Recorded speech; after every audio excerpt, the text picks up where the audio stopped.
Like I'm sick of looking at me. Sick of it. But I got to tell you something. It's recently come to my attention that my daughter just got into law school, and like any parent, there's a sense of pride and like, wow, I'm not a bad person. Oh my God, I'm not. My daughter got into law school. She hasn't passed anything yet. She hasn't litigated anything yet, but she got into law school, and so. By the way, then she got into another one and then another one, and there's waiting on the other ones. But the bottom line is, at this point, I'm getting in touch with the fact that several things. We use each other to try to boost up our own self-esteem. Like for me, it's like, hey, look, my daughter got into law school. My daughter got into law school. I can't be a bad person.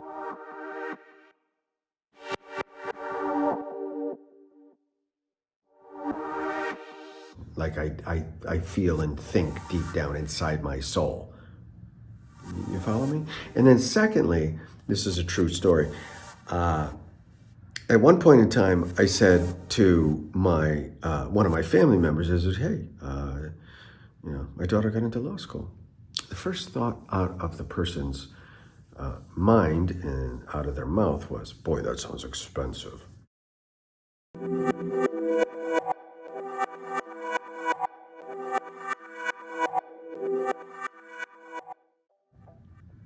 And I thought to myself, really? Is that the feedback that you would get from somebody? Like we just can't allow anyone to have a success. We're not impressed by anybody else or anything. It's sad.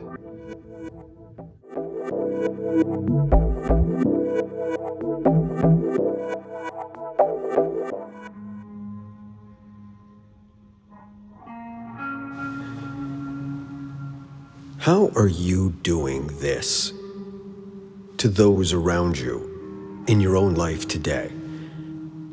I realize there's this tendency, and I've noticed it with my work over the years, that you're gonna just look at me and you're gonna point your finger at me and you're gonna be able to say, yeah, look at him do that.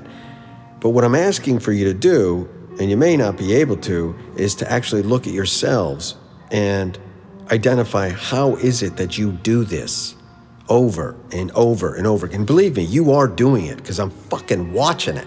I've been watching it for much of my life.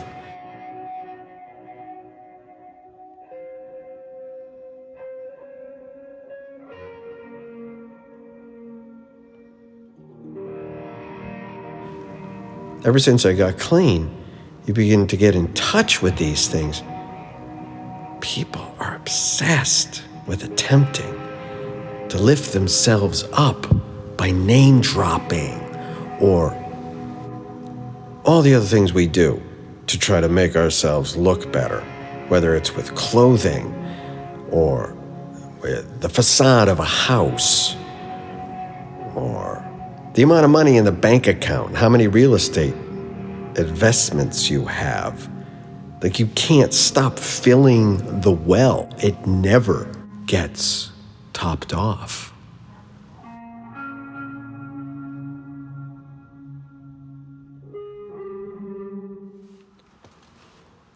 Just for a little context, I just finished having a delightful chat with an old friend in a coffee house. And as I sat there and listened to her, the most horrible truth blanketed me with such a deep sorrow and painful, just so painful of a sensation that I just have to share this. Recently, went through a breakup where right after Christmas, I completely failed the litmus test of getting the proper Christmas gift. I mean, I virtually got nothing for anyone. And as I'm sitting there listening to this woman at the coffee house explain to me what it was like when she was about 14 years old, knowing the next morning she was coming into New Haven and going to the Chapel Square Mall, that she was vibrating, just extremely excited over the possibility of going to the mall with her mother and maybe a friend. And she sat there and she said, that's all that girls really want. And I thought to myself, I am an evil devil for what I have done. For me to eliminate the gift giving in such a traditional way where someone is getting an actual gift, a material thing, I have gone to the depths of deviousness that I never thought even I was capable of.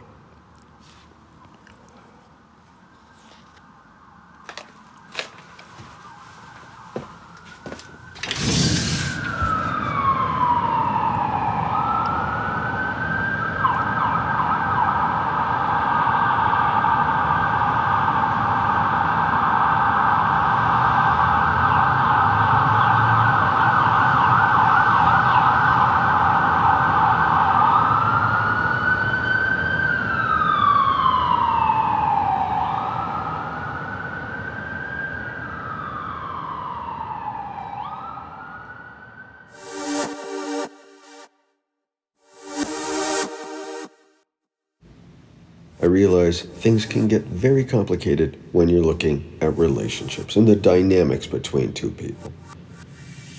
The bottom line, in my opinion, is this a symbiotic relationship or is it a parasitic relationship?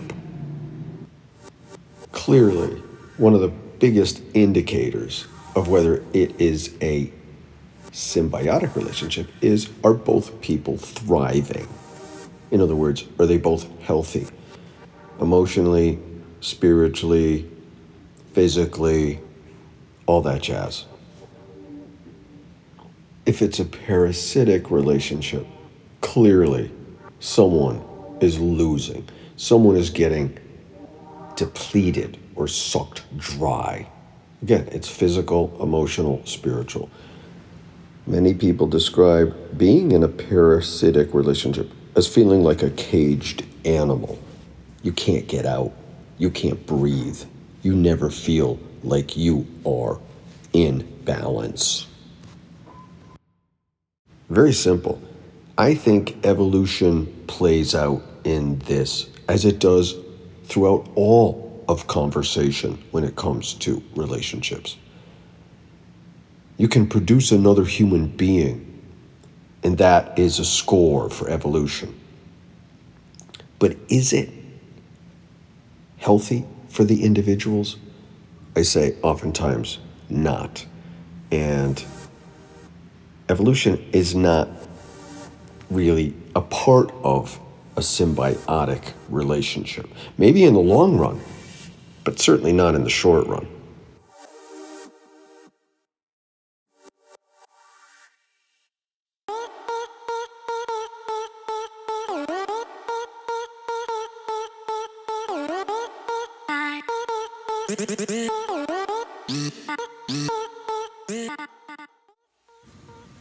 So to drill down a little deeper,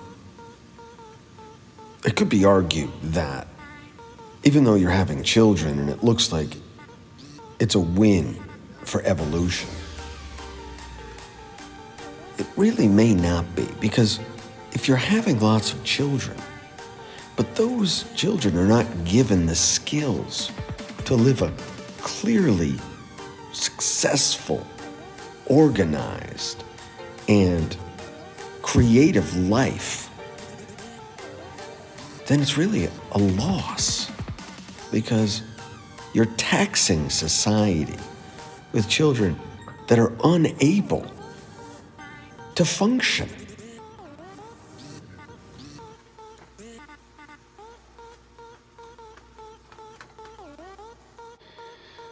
All right, well, this thing sat inside the freaking cabinet long enough.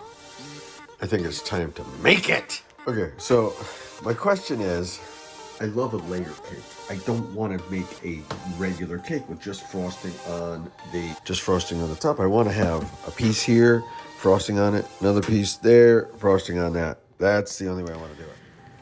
It shocks me, but it's quite clear to me now that Darwin missed this point. You don't see it written in the textbooks when it comes to evolution. You simply see that the survival of the fittest, the one that continues to breed, is the winner over and over again. But it's not. Not anymore. The winner must be able to function in this society. And when I say function, I don't mean just cooking and cleaning. Of course, those are important. Organization skills, communication skills, of course, those are critical. But when I say function, I mean emotionally and spiritually.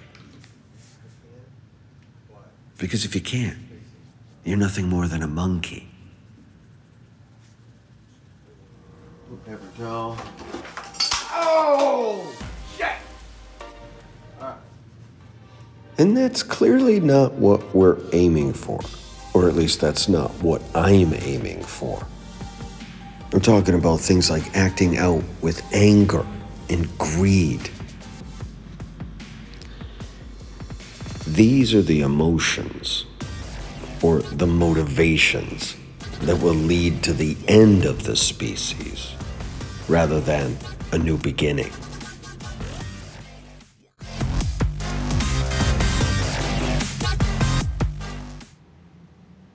Inevitably, every relationship hits a rough patch. Marriage is some sort of a catch-all designed to prevent anybody from doing anything stupid, especially after years and years. But what if we have it all wrong? You tend to think as a successful relationship is one that's gone the distance, 30, 40 years. Oh my gosh, that's so impressive. Everyone sits there and just marvels at it. But what if success in relationships is being able to almost speed through them? One goes for 6 months, it's over. One goes for 10 months, it's over. One goes for 3 years, it's over. And so on and so forth. What's the problem with that? We're conditioned to believe that that's a failure.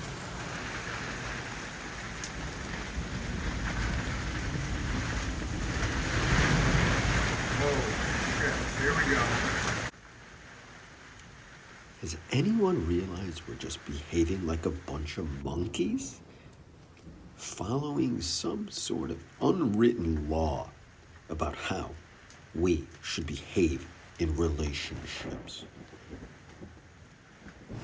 Don't be frightened, anybody. Don't be frightened.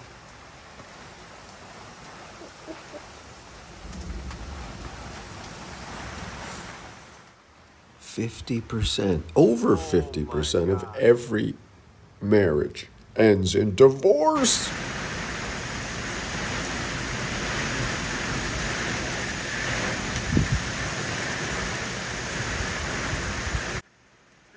And it's extremely rare to find a marriage that is healthy. Well over half of the marriages that do survive, which means we're talking between the 50% that don't make it, well over half of the ones that do, are simply a marriage on paper.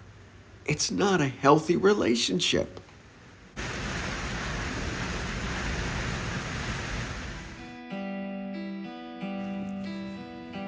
Another very interesting aspect of relationships, and those involving Homo sapiens, is that absence really does make the heart grow fonder. I know that from experience. When you're away from the one you love, it hurts. You want to get back. But on the converse of that whole theory is that when you are in the presence of the one you love over and over, day in, day out, day in, day out, I don't care what you call it, you become complacent. You find you need some space. But it's very hard to get that space because you don't want to offend anybody. One day you wake up and it's like you are a caged animal. Optimal thing to do, but you should be safe at anchor or on a mooring ball in Stonington, Connecticut by 8:30 p.m. So look for my check-in around 8:30 p.m. I love you. I hope you're well. Bye-bye. We only know exactly what we know, and it's unfair to spread my knowledge onto other people and other relationships, but nonetheless, I'm gonna do it. I feel like I have license. I'm 60 now. I think we've got it all wrong when it comes to relationships. It should be mandatory that you spend time apart from one another. You should have separate living arrangements. It's better than constantly wanting to be with that other person rather than constantly being with that person. It's an intimacy killer to live with one another and constantly share meals, constantly making plans, constantly checking in. It's a spontaneity killer.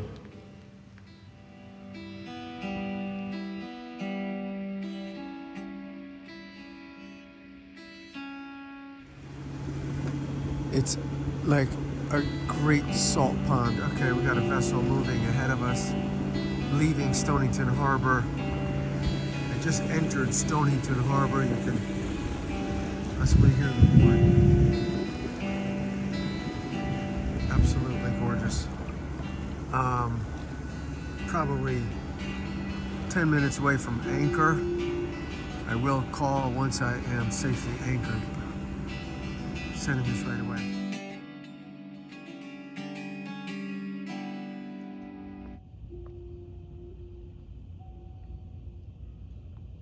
Dead silence.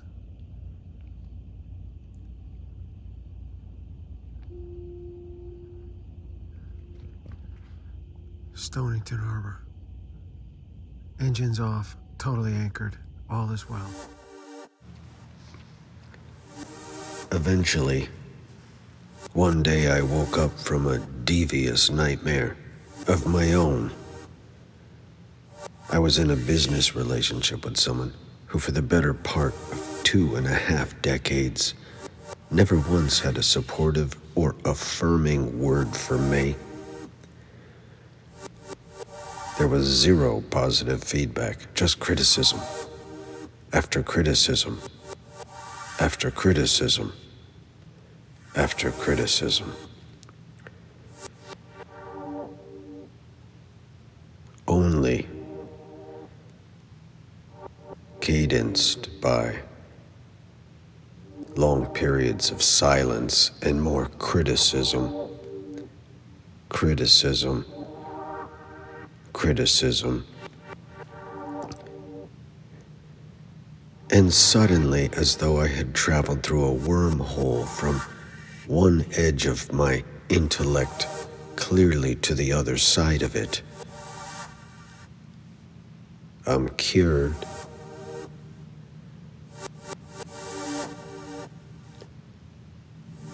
I must circumnavigate the globe aboard Cloud 9. There's a lot of work to be done and things to flush out. I believe all the work on relationships will eventually pay off. For now, I need to study the trade winds.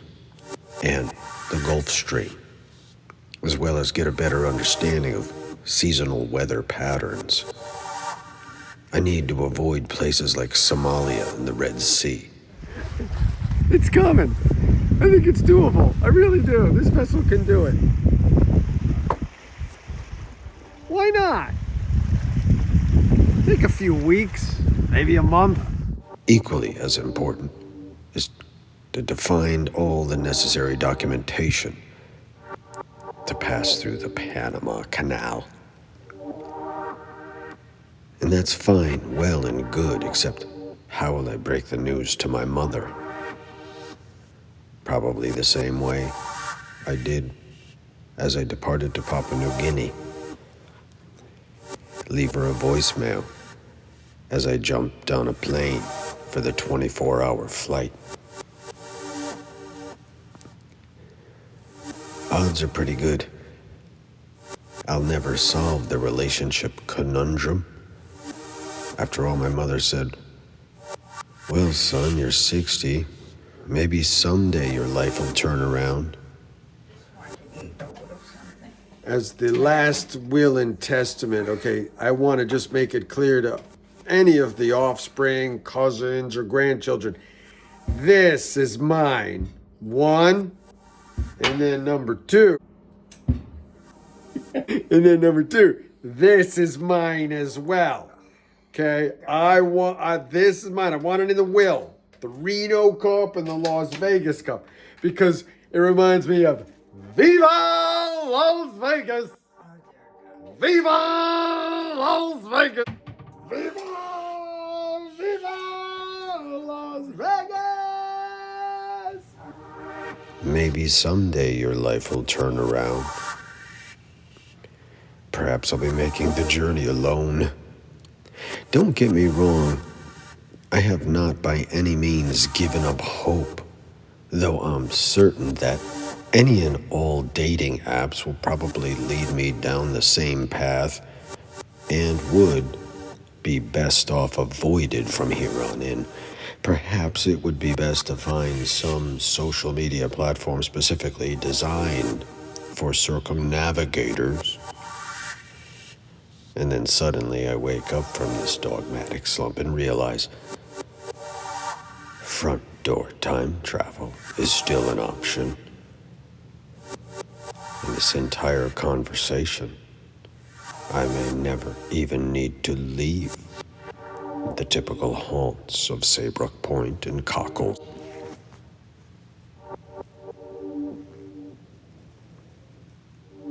But I know that that's not true. The canyon calls me. The hunt for tuna grows stronger by the minute. I will put a yellowfin tuna in the cockpit, given the right circumstances.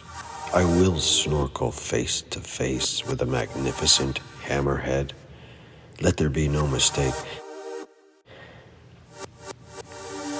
I am not disillusioned to think I'll be exempt from getting slapped around by a bomb cyclone.